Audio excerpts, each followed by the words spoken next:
Hello everyone, आप सभी का हमारे यूट्यूब चैनल इंग्लिश लिटरेचर में स्वागत है। आज के अपनी इस वीडियो में हम शेक्सपियर की एक फेमस ट्रेजेडी ओथेलो को डिस्कस करेंगे। तो सबसे पहले हम इसकी कैरेक्टर्स की बात करते हैं। हमारा पहला कैरेक्टर है ओथेलो। ओथेलो ये कहानी का हीरो और मिलिट्री का सेनापति होता है।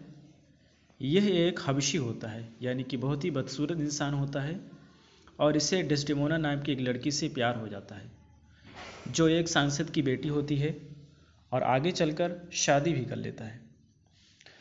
हमारा दूसरा कैरेक्टर है डेस्डेमोना। इसके पिता का नाम ब्राबेंशियो होता है। ब्राबेंशियो पहले तो ओथेलो और डेस्डेमोना की शादी के खिलाफ होता है, क्योंकि उसे लगता है कि मेरी बेटी एक हबशी से कैसे शादी कर सकती है, लेकिन बाद में वह यह शादी स्वीकार कर लेता है।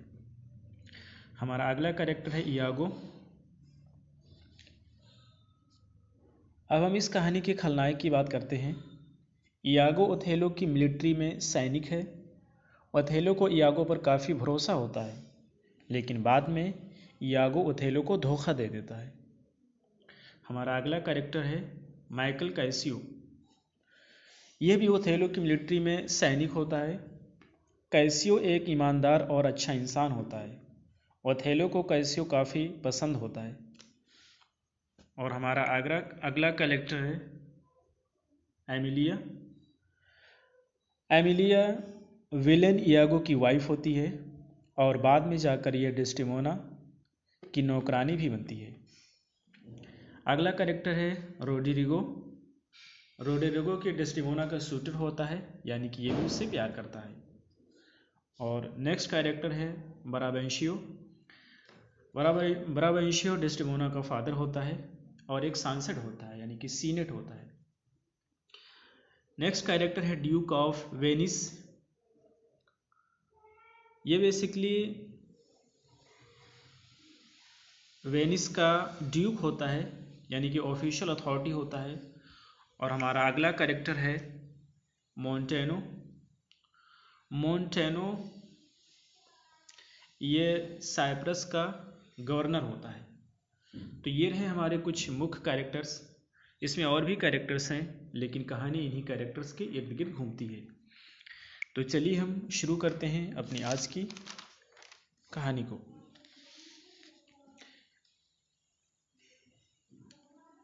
इटली के वेनिस शहर की गली से कहानी की शुरुआत होती है। इस गली में दो लोग बात कर रहे होते हैं, जिसमें से एक का नाम रोड्रिगो और दूसरे का नाम इयागो होता है। रोड्रिगो काफ़ी अमीर होता है, और रोड्रिगो इयागो से कहता है कि तुमने मुझे बेवकूफ़ बनाया है। तुमने मुझे डेस्डेमोना को पटाने का वादा किया था। क्या हुआ उस वादे का? डेस्डेमोना ने तो तुम्हारे सेनापति ओथेलो से शादी कर ली है। इयागो रोड्रिगो से कहता है कि मैं भी ओथेलो से उतना ही नफरत करता हूँ जितना तुम करते हो। ओथेलो ने मुझे अपना लेफ्टिनेंट बनाने के बजाय उस कैसियो को बनाया है, जिसको कुछ भी नहीं पता है लेफ्टिनेंट के बारे में। कुछ देर बाद इयागो रोड्रिगो से कहता है कि हमें डेस्डेमोना के पिता ब्राबेंशियो के पास जाना चाहिए। दोनों ब्राबेंशियो से मिलने जाते हैं और कहते हैं कि आपकी बेटी ने ओथेलो से भागकर शादी कर ली है। यह सुनकर ब्राबेंशियो काफ़ी गुस्सा हो जाता है, और ब्राबेंशियो ऊपर से ठारा सांसद। तो अब वह डेस्डेमोना और ओथेलो के साथ क्या करता है, यह हमें आगे पता चलेगा। इयागो ओथेलो के पास जाता है और उससे बताता है कि डेस्डेमोना के पिता को पता चल गया है कि आप डेस्डेमोना को लेकर भागे हो, लेकिन ओथेलो किसी भी तरह की कोई प्रतिक्रिया नहीं देता है। अब ब्राबेंशियो ओथेलो को पकड़ लेता है और शहर के ड्यूक के पास ले जाता है, और कहता है कि इसने मेरी बेटी को फरार किया है, इसने मेरी बेटी को फंसाया है और उसे लेकर भाग गया था। अब ड्यूक कहता है कि कोई और होता तो सज़ा भी दे देते, लेकिन ये तो ओथेलो मिलिट्री का सेनापति है।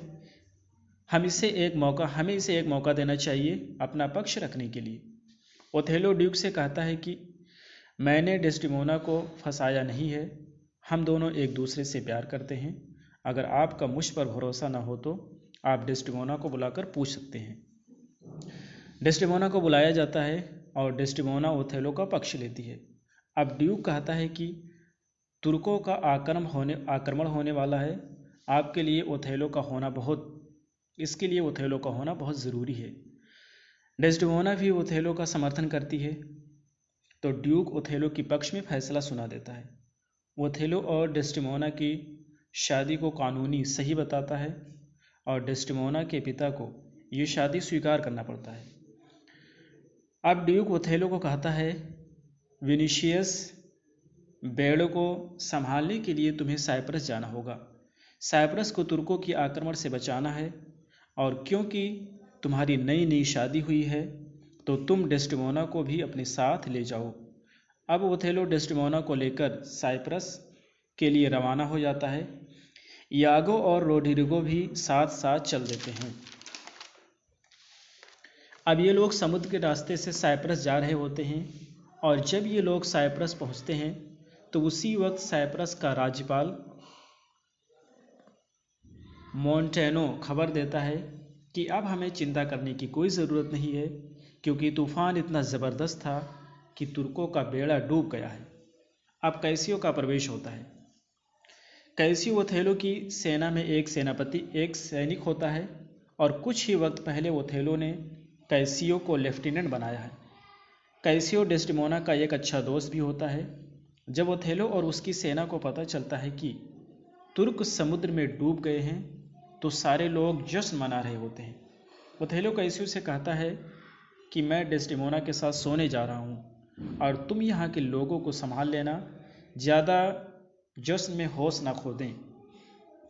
अब यागो के दिमाग में साजिश चल रही है। वह सोच रहा है कि ऐसा क्या करूं जिससे ओथेलो से बदला ले सकूं। लेकिन यागो ओथेलो से बदला क्यों लेना चाहता है? देखिए, इसकी दो वजह हैं। पहली ये कि ओथेलो ने इसकी जगह कैसियो को लेफ्टिनेंट बना दिया है, जिसको कुछ भी नहीं पता है लेफ्टिनेंट के बारे में। दूसरी वजह यह है कि यागो को लगता है कि इसकी बीवी एमिलिया का चक्कर ओथेलो के साथ है। यही दो वजह है जिसके कारण यागो ओथेलो से गुस्सा है।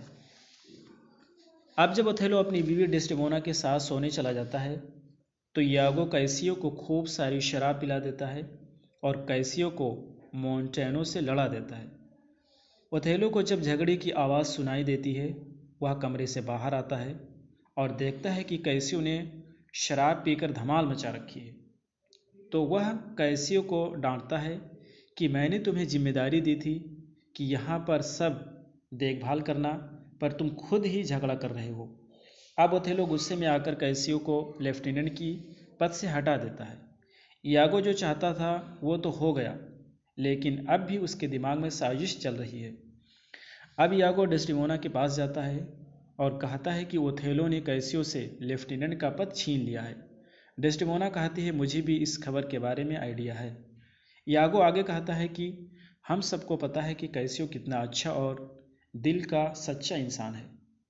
उसने गलती से कुछ कर दिया होगा, तो इतनी छोटी सी बात के लिए उसका पद थोड़ी छीनना चाहिए। तुम ओथेलो से कहो कि वह कैसियो को उसका पद वापस कर दे। तो जैसा कि हम जानते हैं कि पहले यागो ने कैसियो को खूब सारा शराब पिलाकर मोंटेनो से झगड़ा करवाया था और फिर उसका पद उससे छिनवा दिया था, लेकिन बाद में डेस्टिमोना से मिलकर उसका पद उसको वापस दिलवा दिया। अब कहानी में आगे पता चलेगा कि यागो ने ऐसा क्यों किया।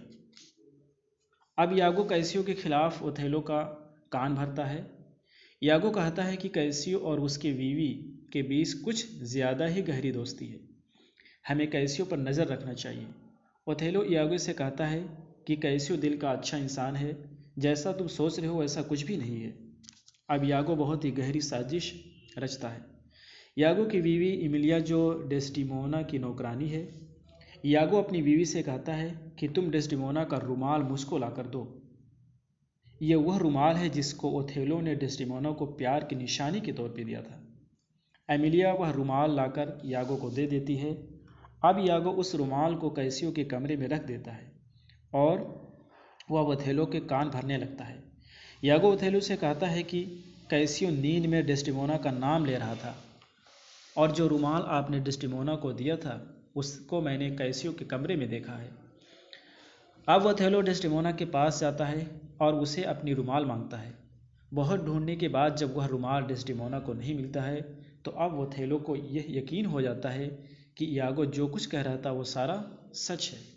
ओथेलो अब यागो को लेफ्टिनेंट बना देता है और कहता है कि जाओ और कैसियो को जान से मार डालो।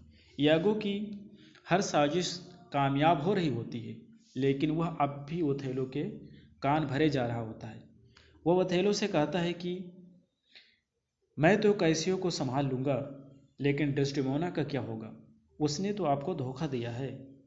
वह ओथेलो से यह भी कहता है कि कैसियो और डेस्टिमोना के शारीरिक संबंध भी हैं। यह बात सुनकर ओथेलो गुस्से से पागल हो जाता है। यागो सबके साथ खेल खेल रहा होता है, यहाँ तक कि वह अपने दोस्त रोड्रिगो के साथ भी खेल खेल रहा होता है। वह रोड्रिगो से कहता है कि तुम चिंता मत करो, डेस्टिमोना को कुछ नहीं होगा और तेरी शादी डेस्टिमोना से जरूर होगी, लेकिन इससे पहले इस कैसियो को मारना होगा। तू मुझे आज रात को आकर मिल। अब यागो और रोड्रिगो कैसियो को मारने का प्लान बनाते हैं, लेकिन इनकी यह साजिश नाकाम हो जाती है क्योंकि कैसियो रोड्रिगो को घायल कर देता है। अब रोड्रिगो यागो से मदद मांगता है तो यागो रोड्रिगो को जान से मार देता है। रोड्रिगो की चिल्लाने की आवाज़ ओथेलो को सुनाई देती है। ओथेलो को लगता है कि ये यागो ने कैसियो को मार डाला है और ओथेलो खुश हो जाता है, लेकिन ओथेलो को ये नहीं पता होता है कि यागो ने रोड्रिगो को मार डाला है।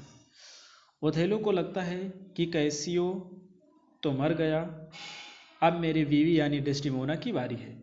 अब ओथेलो डेस्टिमोना के कमरे में जाता है, एक तकिया उठाता है और उसी तकिए से डेस्टिमोना का मुंह दबाकर मार डालता है। जब ओथेलो डेस्टिमोना को मार रहा होता है, उसी समय एमिलिया यागो की बीवी वहां आती है, यह बताने के लिए कि रोड्रिगो मर गया है। लेकिन जब एमिलिया यह देखती है कि ओथेलो ने डेस्टिमोना को मार दिया है, वह ज़ोर ज़ोर से चिल्लाने लगती है और सब वहाँ इकट्ठा हो जाते हैं। एमिलिया ओथेलो से पूछती है कि आपने डेस्टिमोना को क्यों मारा है? ओथेलो कहता है कि डेस्टिमोना ने मुझे धोखा दिया है, इसलिए मार डाला है। एमिलिया कहती है कि यह गलत है और आप गलतफहमी का शिकार हो गए हैं। एमिलिया ओथेलो को सारा सच बताती है और वह ये भी बताती है कि किस तरह से मेरे पति ने डेस्टिमोना का रुमाल कैसियो के कमरे में रखा था। यह सुनकर ओथेलो को बहुत बड़ा झटका लगता है। उसी समय वहाँ पर यागो आ जाता है। ओथेलो यागो पर हमला कर देता है। हमले से बचने के लिए यागो अपनी बीवी को आगे कर देता है, जिससे उसकी बीवी मर जाती है और यागो भाग जाता है। कहानी का अंत कुछ इस तरीके से होता है। ओथेलो अपनी ही तलवार से खुद की जान ले लेता है। यागो जो भाग गया होता है उसको पकड़वाया जाता है और मार दिया जाता है। तो ये रही हमारी आज की कहानी। उम्मीद है कि आपको ये समझ आई होगी, और यदि समझने में ज़रा सा कन्फ्यूजन हो रहा हो तो आप दोबारा से वीडियो को देखिए। मुझे उम्मीद है आपको ज़रूर समझ आएगा। फिर मिलते हैं अगली वीडियो में। Till then take care, have a good time.